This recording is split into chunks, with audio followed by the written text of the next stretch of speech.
ഇഷ്ടമല്ലേ എല്ലാവർക്കും? ഇന്ന് നമുക്ക് ഒരു നായക്കുട്ടന്റെ കഥ കേട്ടാലോ? പതിവ് പോലെ കറങ്ങി നടക്കാൻ ഇറങ്ങിയതാണ് ടോമിക്കുട്ടൻ.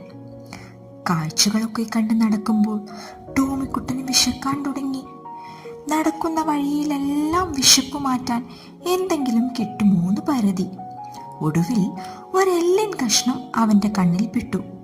വേഗം അത് കടിച്ചെടുത്ത് വീട്ടിലേക്ക് നടന്നു. വീട്ടിൽ കൊണ്ടുപോയി സമാധാനത്തോടെ ഇരുന്ന് കഴിക്കാനായിരുന്നു പദ്ധതി.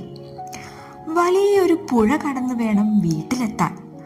പാലത്തിലൂടെ നടക്കുമ്പോൾ അതാ പുഴയിൽ മറ്റൊരു നായക്കുട്ടി എല്ലിൻ കഷ്ണവുമായി നിൽക്കുന്നു. എങ്ങനെയും ആ എല്ലിൻ കഷ്ണവും സ്വന്തമാക്കണം. അങ്ങനെയെങ്കിൽ 2 ദിവസത്തെ ഭക്ഷണകാര്യം കുശാലായി. ടോമിക്കുട്ടന്റെ വായിൽ കപ്പലോടിക്കാനുള്ള വെള്ളം നിറഞ്ഞു.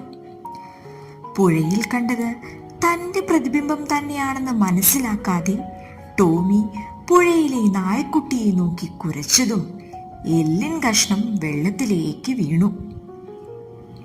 അത്യാഗ്രഹം മൂത്ത ടോമിക്ക് കയ്യിലിരുന്ന എല്ലിൻ കഷ്ണവും നഷ്ടമായി.